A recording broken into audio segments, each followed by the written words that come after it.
I'm gonna make this really quick. So I have 3 different points here. One thing just for people to think, well, 2 things for people to think about, especially the Board of Education, who I know Jen Mallow is still here, and a few I think are on the phone. Mental health, this is supposed to be a huge concern and focus of the superintendent. We've heard that a lot, especially post-pandemic. And for kids in middle and high school especially, just one day behind, just one class behind, especially consistently over more than one day, it adds up to be so much extra work and so much extra stress. Our son has not missed any school because my husband and I have split driving because we're from the people that got cut, but he has an IEP for extra time and he's always missing assignments, having them turned in late. And just in the first couple of weeks of school, which is usually easier, he's already has things stacking up, right? So we already have to get on him every single day about that. So think about how much stress it is across all these kids that are missing, even just one class, even part of a class, and on the teachers to catch these kids up. Because I don't know what teacher you have, sounds like a really crappy person, but like teachers should be spending the time to catch these kids up, and if that's not happening, that's even worse. Second, I heard in the most recent Board of Education meeting yesterday, or sorry, the last one that we attended in person, Corinne and a few others, that they were going to spend money on outside, and I might have this not 100% correct, but they want to spend money on outside consultants to create an RFP to figure out what went wrong, right? Who did what went wrong, right? And then also yesterday in the Board of Education transportation session, they said that they're looking into the UPS, and apparently there's a school district in Kentucky where they were using UPS to help with the routing and logistics. Another foolish waste of money, because we just heard tonight, we have our local contractors here. They are the experts. They know how to fix this. They know our school district better than anyone else. So if you are going to spend the money, Jen Mallow and all the board members that are online listening, please spend it on our local people, because that is what we as taxpayers and parents want. And that is what will be best.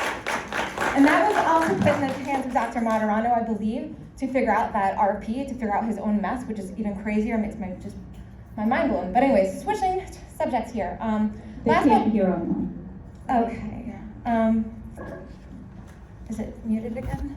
Oh, it just stopped. Oh. Okay, here we go.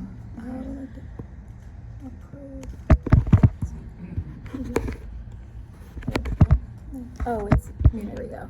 I'm sorry. Okay. Okay, so last but not least, I just want to mention that tomorrow, like when you guys have bus issues, because people will, there is going to be some, actually, I want to show this chart real quick. So this was in yesterday's meeting, for those of you who couldn't attend the board meeting. Dr. Moderno would not directly answer this question. He put it on his former Director of Transportation, Ramsey, to answer of how much confidence they have in this new routing that it would work. And the board was very adamantly, concerned about this and has doubts about this, and it was very clear from yesterday. But this is a chart that was shown of like how on time things would be. They don't think there's gonna be a lot of problems, but they expect there to be some. But this is a chart. I don't know if you people online could see it, but I'll read it real quick. On time, 96%. Afternoon, 67% on time. And then 20 minutes or more late, 0%. And they said they're very confident in this. That is well, we don't know. We don't know. On time is on time to me, right? It means the bus is going to be there, and that doesn't mean the Zoom app says it's going to be there. This is my point, right? Yesterday it was said that the data that is being used for all this reporting and how things are going is primarily the Zoom data. So it is not parents calling in. It is not, apparently the survey is going to come out. What's even more disturbing is it was a student board member whose idea was to collect feedback from parents. The student board member who is brand new and is awesome and has more thought than any adult that I've seen lately about this matter. But anyhow, so apparently there's gonna be some survey that come out. Who knows what's gonna happen with it, because I've gone through several rounds of appeals. I've seen no documentation about what decisions were made, just that the decision was a denial.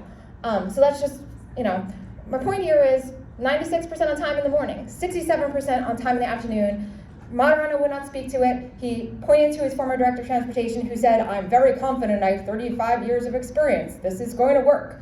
So when it does not work tomorrow, please email the Board of Education directly with what your problems are, what happened. If Zoombus says it got to your school on time, but your kid is on the highway or like saying that they're on their phone and they're nowhere near their school, they got dropped to the wrong school, please make sure that you email the Board of Education and tell them that. And I know Carolyn's been collecting a lot of information, and there's that Howard County United group, which many of us are in. There's like 10,000 members, and of course neighbors for buses. Don't first go on Facebook and complain. Don't first go talk to your neighbor and complain. You need to tell the people that can make these decisions happen, okay? And I also want to thank Corinne, who worked really, really hard to get this meeting together, because I think out of everything,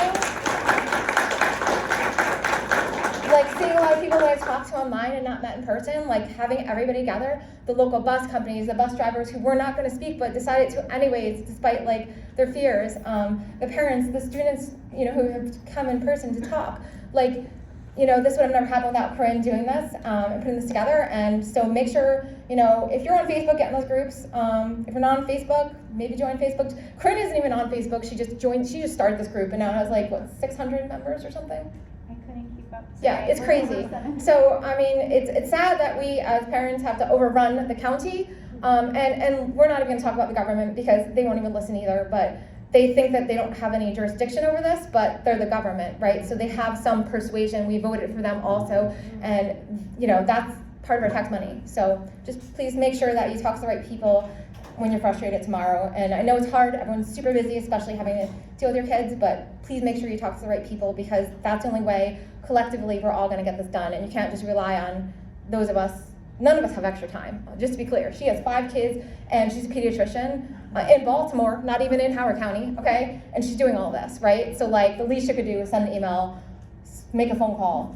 So thank you. That word collectively, it reminded me of something.